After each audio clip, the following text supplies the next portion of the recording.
Hello friends, welcome to ఏకేఎస్ఐఎస్ academy daily current affairs. So నిన్న ఇచ్చినటువంటి క్వశ్చన్కి ఆన్సర్ ఈ పాటికి మీకు తెలిసే ఉంటుంది. చాలామంది ఆన్సర్ పెట్టారు. సో దీనికి సంబంధించి 3 only major, squadron leader, lieutenant commander ఇవి ఉంటాయి. దీనికి సంబంధించి correctly matched in equivalent rank in 3 services. ఇక్కడ మేజరు, ఇక్కడ స్క్వాడ్రన్ లీడర్, అక్కడ లెఫ్టినెంట్ కమాండర్ అని అంటారు. మిగతావన్నీ కూడా తప్పు. సో కాబట్టి is the wrong statements, only 3. So before we go to the session, if you are looking for UPSC admissions అట్లాగే Group 1 and Group 2 both AP and Telangana, దయచేసి కింద నెంబర్కి కాల్ చేయండి. they'll give you all the details. ఇక ఈరోజు topics 4 important economy topics which are in recently news paper నేను తీసుకున్నాను. So they are very important, especially వీటిపైన ప్రిలిమినరీ ఎగ్జామినేషన్లో క్వశ్చన్ రావడానికి ఎక్కువ అవకాశాలు ఉన్నాయి. ముందుగా అందులో వైబ్రెంట్ విలేజెస్ ప్రోగ్రామ్, ఇది కొత్తదేం కాదండి, ఇది గతంలో వచ్చినటువంటి ప్రోగ్రామే. కానీ ఇక్కడ వైబ్రెంట్ విలేజెస్ ప్రోగ్రామ్ 2, అయితే 1 చూడకుండా 2 అర్థం కాదు కాబట్టి ముందుగా 1 గురించి చూద్దాం. ఇది సెంట్రల్లీ స్పాన్సర్డ్ స్కీమ్ 2023లో ప్రభుత్వం దీన్ని ఆమోదించింది.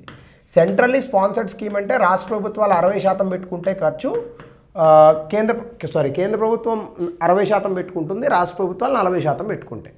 ఇది బేసికల్గా ఏంటంటే మన దేశంలో ముఖ్యంగా వేరే దేశాలు ఏవైతే మన పక్కన ఉన్నాయో ఆ యొక్క బోర్డర్ గుండా ఉన్నటువంటి రాష్ట్రాలు, అంటే విదేశాలతో లేదా పరాయి దేశాలతో లేదా మన పక్కన ఉన్న దేశాలతో సరిహద్దు కలిగినటువంటి రాష్ట్రాలు, అరుణాచల్ ప్రదేశ్, హిమాచల్ ప్రదేశ్, సిక్కిం, ఉత్తరాఖండ్, లద్దాఖ్ ఇలాంటి రాష్ట్రాలను డెవలప్ చేయడం.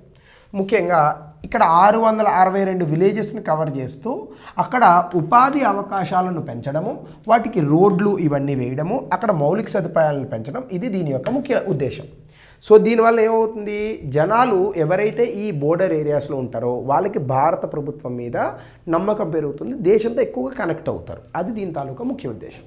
ఇప్పుడు దీన్ని ఇటీవల కాలంలో బడ్జెట్లో ఏం చేశారంటే వైబ్రెంట్ విలేజెస్ ప్రోగ్రామ్ 2గా ప్రవేశపెట్టారు.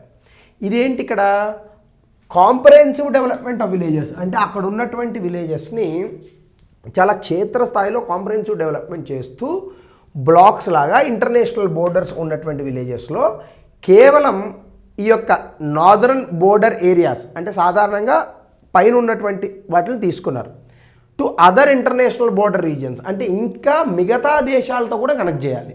కేవలం ఆ ప్రాంతాల్లో ఉన్న వాటిని కాకుండా పక్క దేశాలతో కూడా వీటిని కనెక్ట్ చేయాలి. సో దీనికి ministry of home affairs nodal మినిస్టర్గా తీసుకున్నారు. ఇప్పుడు దీన్ని గతంలో స్పాన్సర్డ్ స్కీమ్ కదా, సెక్టార్ స్కీమ్ చేసి ఒక 7,000 కోట్ల రూపాయలు దీనికి ప్రకటించారు.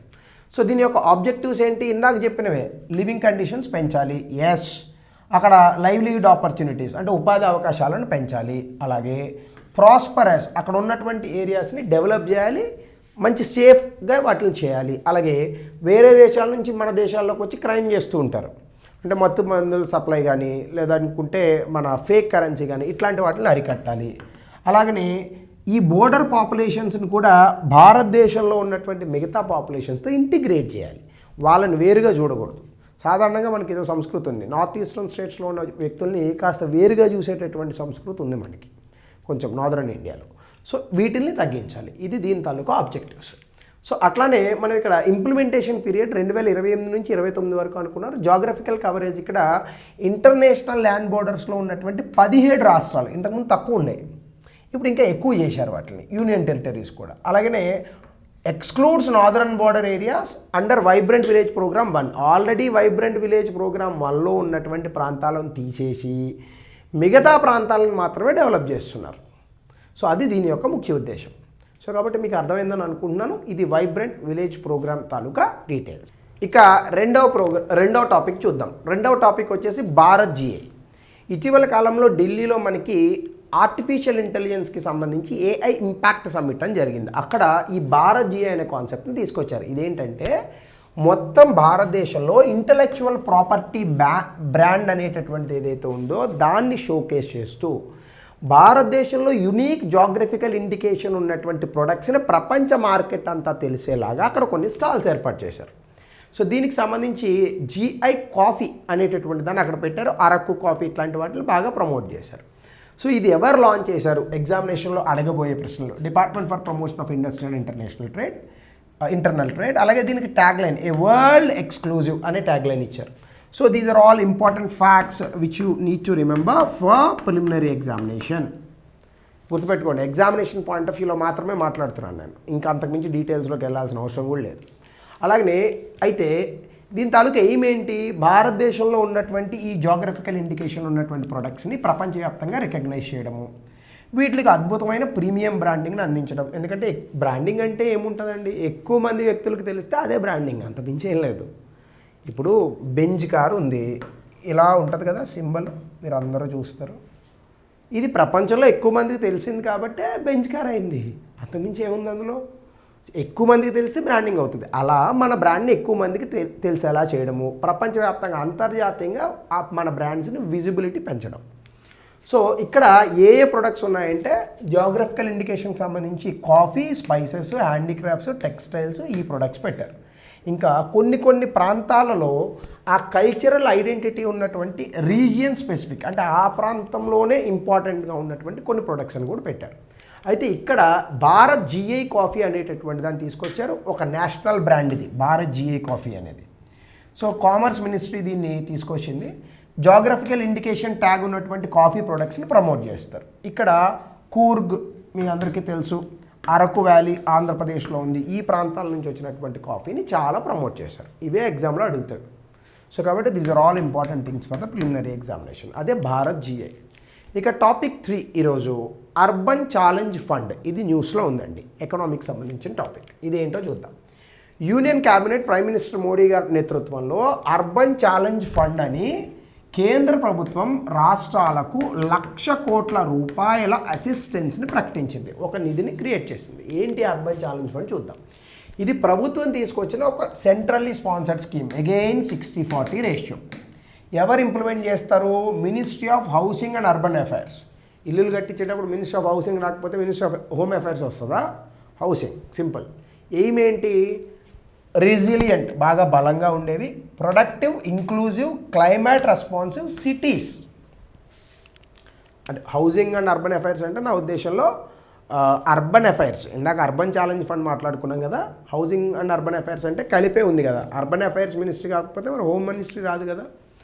సో ఇక్కడ సిటీస్ ఏ విధంగా ఉండాలి? రెసిలియంట్, బలోపేతంగా ఉండాలి, ప్రొడక్టివ్, దాని ద్వారా మంచి జీడిపి రావాలి, ఇంక్లూజివ్, అందరికీ అందుబాటులో ఉండాలి, క్లైమేట్ రెస్పాన్సివ్, అంటే వాతావరణ మార్పులు వచ్చినా తట్టుకునేటట్లు ఉండాలి. అంటే రాబోయేటటువంటి రోజుల్లో దేశ ఆర్థిక ప్రగతిని ముందుకు తీసుకెళ్లేటటువంటి పట్టణ ప్రాంతాల అభివృద్ధికి తీసుకొచ్చినటువంటి స్కీమ్. దీనికి 1,00,000 కోట్ల రూపాయల కేంద్ర ప్రభుత్వ సహాయం అందించారు. అంటే ఇక్కడ ఫండింగ్ ప్యాటర్న్ ఎట్లా ఉంటుంది? 25% ప్రాజెక్ట్ కాస్ట్. ఒక ప్రాజెక్ట్ కాస్ట్ పెట్టుకున్నారనుకోండి, అందులో 25% ఇస్తారు. మిగతా మార్కెట్ బేస్డ్ ఫైనాన్సింగ్ నుంచి తీసుకోవచ్చు. అంటే దాని ద్వారా రాష్ట్ర ప్రభుత్వాలకు దీని నుంచి సహాయం అందుతుంది. సో 2025-26 నుంచి 30-31 వరకు తీసుకున్నారు, అప్ టు 30-34 వరకు ఈ స్కీమ్ని ముందుకు తీసుకెళ్ళచ్చు. సో ఈ రకంగా అర్బన్ ఛాలెంజ్ ఫండ్ని తీసుకొచ్చారు. అయితే మార్కెట్ బేస్డ్ ఫైనాన్సింగ్లో మినిమం 50% ఫండింగ్ అనేటటువంటిది మున్సిపల్ బాండ్స్ ద్వారా తీసుకొచ్చారు. ఈ మున్సిపల్ బాండ్స్ మీద నేను సెపరేట్గా క్లాస్ చేశాను గతంలో. So municipal bonds by Bharat AKS అని కొడితే మీకు వస్తుంది. అలాగే బ్యాంక్ లోన్స్ పీపీపీ మోడల్లో కూడా పోవచ్చు రాష్ట్ర ప్రభుత్వాలు. ట్రాన్స్పరెంట్ ప్రాజెక్ట్ సెలక్షన్ అంటే ఏంటి? కాంపిటేటివ్ ఛాలెంజ్ మోడ్ ఉంటుంది. అంటే దాని అర్థం ఏంటంటే high impact reform oriented proposals. అంటే ఏ కంపెనీ అయితే పీపీపీ మోడ్లో లేదా మార్కెట్లోనో వెళ్తున్నప్పుడు హై ఇంపాక్ట్, ఎక్కువగా ఇంపాక్ట్ అయ్యేటటువంటి ప్రాజెక్టు, రకరకాల రిఫార్మ్స్ తీసుకురాగలిగేటటువంటి ప్రాజెక్ట్స్ ఉన్నటువంటి ప్రపోజల్స్ని ముందే యాక్సెప్ట్ చేయాలి.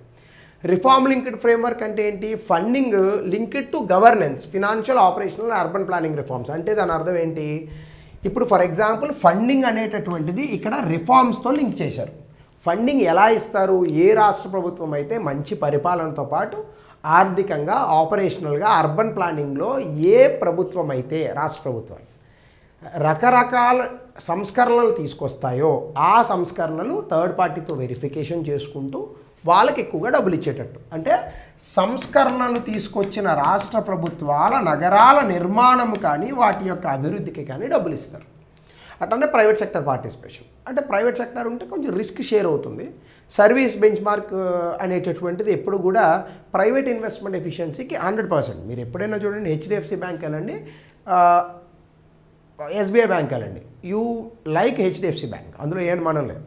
సో కాబట్టి ఆ రకంగా ప్రైవేట్ సెక్టార్ పార్టిసిపేషన్లో ఇక్కడ రిస్క్ షేర్ చేసుకుంటారు, ఎఫిషియన్సీ ఉంటుంది. కాబట్టి ప్రైవేట్ సెక్టార్ పార్టిసిపేషన్ని ఖచ్చితంగా మనం ఇంప్రూవ్ చేయాలి.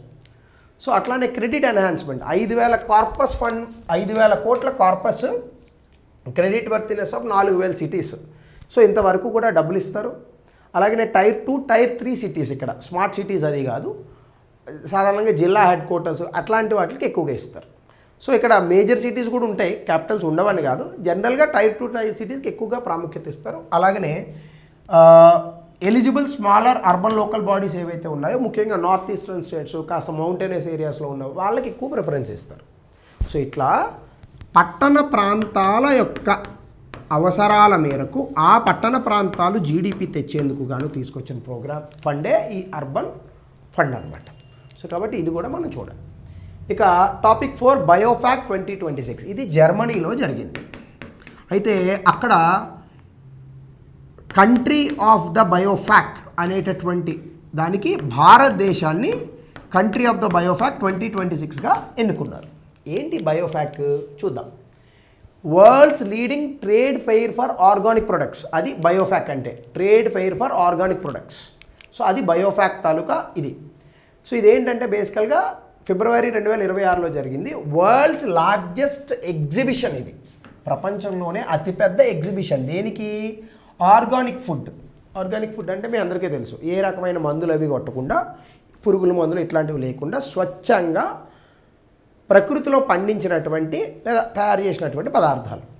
సో ఇది జర్మనీలో జరిగింది. ఆర్గనైజర్ ఒక సంస్థ, మనకు అది గుర్తుండదు కాబట్టి జర్మనీ అని గుర్తుపెట్టుకోండి. సో ఇక్కడ కోఆర్డినేటింగ్ ఏజెన్సీ ఎవరు? ఇండియా నుంచి కోఆర్డినేటింగ్ ఏజెన్సీ ఎవరు? Agriculture process food products export development authority అని, ఏపీఈడి అని ఒక అథారిటీ ఉంది, మినిస్ట్రీ ఆఫ్ కామర్స్ కిందకు వస్తుంది వీళ్ళు. సో ఇక్కడ మనల్ని ప్రశ్న అడుగుతాడు. సో ఇండియా 1,74,000 స్క్వేర్ మీటర్స్లో అక్కడ ఇండియన్ పెవిలియన్ ఒకటి పెట్టారు, అంటే భారతదేశం కూడా అందులో పాల్గొంది. ఇందులో 67 కో ఎగ్జిబిటర్స్ ఉన్నారు భారతదేశం నుంచి, ఎక్స్పోర్టర్స్ కొంతమంది, ఫార్మర్ ప్రొడ్యూసింగ్ ఆర్గనైజేషన్స్, కొన్ని సహకార సంఘాలు ఇలాంటివి ఉన్నాయి. సో వీళ్ళందరూ కూడా ఈ ప్రోగ్రాంలో పార్టిసిపేట్ చేశారు. 20 భారత రాష్ట్రాల నుంచి చాలా ప్రాంతాల్లో మేము కూడా ఈ యొక్క ఆర్గానిక్ ప్రొడక్ట్స్ని పండిస్తున్నాము, సేంద్రీయ వ్యవసాయ పద్ధతుల్లో కొన్ని వస్తువులను ఉత్పత్తి చేస్తున్నాము అని కొంతమంది ఆ ప్రొడక్ట్స్ని తీసుకెళ్లారు. అలాగనే 50% increase in pavilion area and participation to previous editions, గతంలో కూడా జరిగాయి.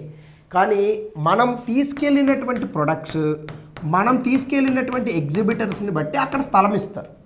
గతంలో కన్నా 50% మనకి ఎక్కువ స్థలం ఇచ్చారు. అంటే దాని అర్థం ఏంటి? భారతదేశంలో సేంద్రీయ వ్యవసాయ పద్ధతుల్లో ఉత్పత్తి చేసినటువంటి ప్రొడక్ట్స్ పెరుగుతుంది సప్లై అని మనం గుర్తించవచ్చు. సో భారతదేశం లార్జెస్ట్ నాన్ యూరోపియన్ ఎగ్జిబిటర్ అయింది. అంటే యూరోప్ కాకుండా బయట దేశాల నుంచి వచ్చిన వాళ్ళు సేంద్రీయ ప్రొడక్ట్స్ని ఎగ్జిబిట్ చేయడంలో భారతదేశం నెంబర్ 1 ఉంది. టాప్ 5 ఎగ్జిబిటింగ్ కంట్రీస్గా కూడా ఉంది. అందుకని ఈ ఇయర్ భారతదేశాన్ని అక్కడ ఎన్నుకున్నారు. లైక్ ఇండియా 2026 బయోఫ్యాక్ కంట్రీగా ఇండియాని ఇచ్చారు అక్కడ. సో ఇక్కడ ఇండియా ఆర్గానిక్ స్ట్రెంగ్త్ ఏం చెప్పారు? భారతదేశంలో చాలా అద్భుతమైనటువంటి సేంద్రియ ఉత్పత్తులు వస్తున్నాయి, దీనికి national programme for organic production అని ఒకటి ఉంది అని అడిగారు. కాబట్టి దీంట్లో మనకు క్వశ్చన్ అడుగుతాడు. 2, భారతదేశంలో సుస్థిర వ్యవసాయానికి భారత ప్రభుత్వం పెద్దపీట వేస్తుంది. కాబట్టి ఈ సుస్థిర వ్యవసాయంలో అనేక కొత్త పద్ధతులు తీసుకొస్తున్నాం. ఉదాహరణకి ఆంధ్రప్రదేశ్లో తీసుకొచ్చినటువంటి జీరో బడ్జెట్ న్యాచురల్ ఫార్మింగ్, కర్ణాటకలో కూడా ఉంది, ఆంధ్రప్రదేశ్లో కూడా ఉంది. సిక్కిం పూర్తి స్థాయి రాష్ట్రం అయింది, అది మీ అందరికీ తెలుసు. ఎక్స్పోర్ట్స్లో కూడా అద్భుతమైన అవకాశాలు ఉన్నాయి. వివిధ దేశాలతో అలాగనే ఏజెన్సీస్తో మనం పార్ట్నర్షిప్లో కూడా ఉన్నాం. అలాగనే ఇండియా యూరోపియన్ యూనియన్ రిలేషన్స్లో భాగంగా ఈ మధ్యకాలంలో మనం ట్రేడ్ అగ్రిమెంట్ కూడా చేసుకున్నాం. మ్యూచువల్ రికగ్నిషన్ అగ్రిమెంట్ కూడా ఉంది. దేనికి? యూరోపియన్ యూనియన్కి సేంద్రియ ఉత్పత్తులను పంపించడానికి భారతదేశం ఒక ఒప్పందం కూడా చేసుకుంది. సో ఆ రకంగా మనం ఈ బయోఫ్యాక్లో మనం కూడా పార్టిసిపేషన్ చేసాం. భారతదేశానికి 2026 బయోఫ్యాక్ కంట్రీగా కూడా ఇచ్చారు. అయితే ఇక్కడ ఏ ప్రొడక్ట్స్ ఇచ్చామంటే మనం సిరియల్స్ అంటే రైసు, వీటు ఇట్లాంటివి, పప్పు దినుసులు, స్పైసెస్, బెవరేజెస్, ఇంకా ఇతర ప్రొడక్ట్స్. అలాగనే 5 జాగ్రఫికల్ ఇండికేషన్ ఉన్నటువంటి రైస్ వెరైటీస్ని కూడా ఇక్కడ మనం తీసుకొచ్చాం. అంటే భారతదేశంలో ఈ యొక్క వరిని కూడా అనేక వైవిధ్యమైనటువంటి పద్ధతుల్లో రకరకాల విత్తనాలతో మనం పండిస్తున్నామని చెప్పడం కూడా దీని యొక్క ముఖ్య ఉద్దేశం. అట్లాగనే దీనివల్ల ఏమైంది? భారతదేశం చాలా అద్భుతమైనటువంటి నాణ్యత కలిగినటువంటి సేంద్రియ ఉత్పత్తుల్ని ప్రపంచానికి సరఫరా చేయగలదు అని ప్రపంచవ్యాప్తంగా తెలిసింది. అంటే ఇప్పుడు భారతదేశంలో రైతులు కనుక సేంద్రియ ఉత్పత్తులు కనుక చేయగలిగితే మంచి డిమాండ్ ఉంది కాబట్టి వాళ్ళకి ఎక్కువగా డబ్బు వస్తుంది. సో ఈ రకంగా భారతదేశంలో సేంద్రియ ఉత్పత్తులకి డిమాండ్ పెరిగి పైసలు వచ్చేటటువంటి అవకాశం ఉంది. సో ఎవరైనా రైతులు చూస్తూ ఉంటే ఆ రకంగా కూడా మీరు ట్రై చేయొచ్చు. దీనికి రిలేటెడ్గా గతంలో ఇచ్చిన ప్రశ్న బడ్జెట్ రిలేటెడ్ ఇచ్చాను, రాయండి.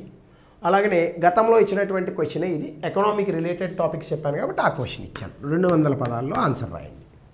సో ఇది ఈరోజు టాపిక్. కొన్ని టెక్నికల్ ఇష్యూస్ వల్ల క్లాస్ లేట్ అయింది, క్షమించాలి. So thank you, have a good.